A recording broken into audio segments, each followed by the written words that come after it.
If you think that this video is going to be about long-term storage fees, you are incorrect.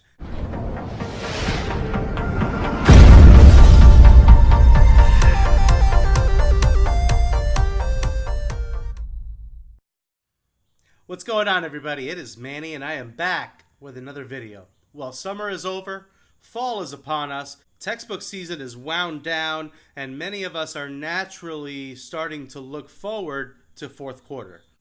But as we progress towards the fourth quarter, I start to think about what I consider to be the scariest of all Amazon FBA fees. If you think that this video is going to be about long-term storage fees, you are incorrect.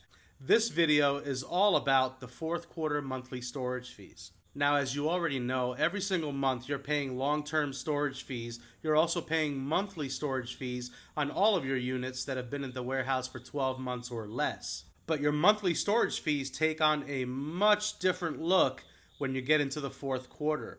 Beginning on October the 15th, when monthly storage fees are assessed, you're going to be paying the fourth quarter raised monthly storage fees.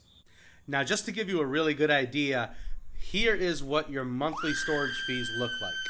As you can see, from January through September, you're only paying 69 cents per cubic foot for standard sized inventory and 48 cents per cubic foot for oversized inventory. But pay close attention to what happens in October. Your standard size inventory goes from 69 cents to $2.40 per cubic foot.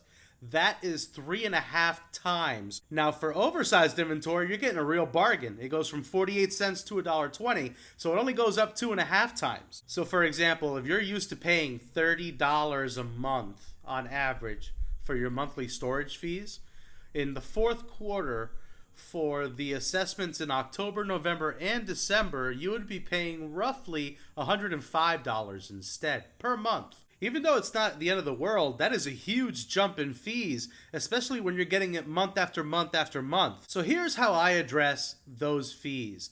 On a monthly basis, I'm already sitting down and looking at any inventory that could be assessed a long-term storage fee. I would go into my manage inventory and I would sort my active inventory by the creation date, and I would look at my oldest inventory first. Anything that's going to be over a year, I would specifically look for anything that would be bottoming out or close to tanked as far as price. Anything that is not profitable anymore would be removed, especially if long-term storage fees would be assessed. Now, in the month of October, I'm going to do things a little differently. Prior to the 14th of October, I'm going to sit down and not only am I going to assess long-term storage fees, but I'm also going to look at any items, regardless of how old it is, that the price has bottomed out on. So while I will look at items that are aged, I'm also going to sort by price, and I'm going to look at items that are just no longer profitable. It doesn't matter if they've been at the warehouse for a year, 6 months, or 2 months. If it's just no longer profitable, it's probably going to get removed. And that's what I would recommend to you. Go through your inventory, not just looking at your oldest items for long-term storage fee assessments, but also look by price and make absolutely sure that the inventory that is at the lowest tier of your pricing is something that you still want to keep on hand, understanding that you're going to pay 3.5 times your monthly storage fee for the next 3 months. So some key dates to remember. October the 15th is when Amazon is going to assess all of your monthly storage and long-term storage fees.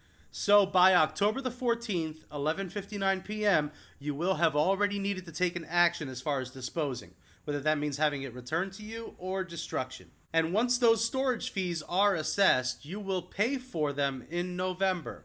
November 15th, you'll pay for in December, and December the 15th, you will pay for in January.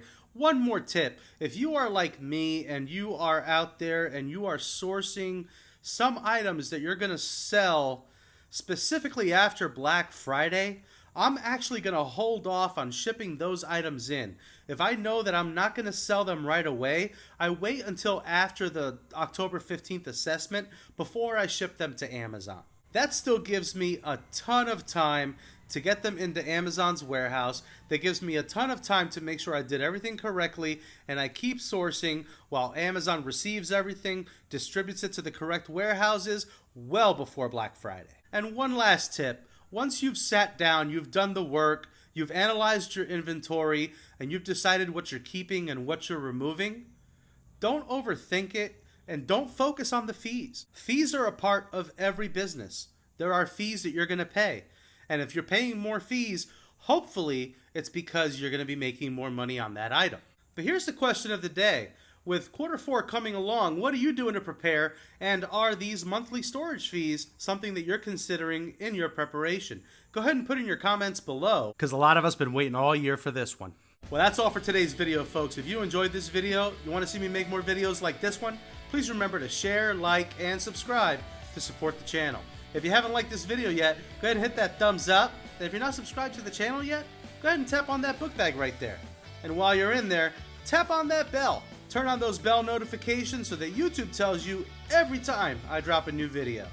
Until next time, let's go make some money.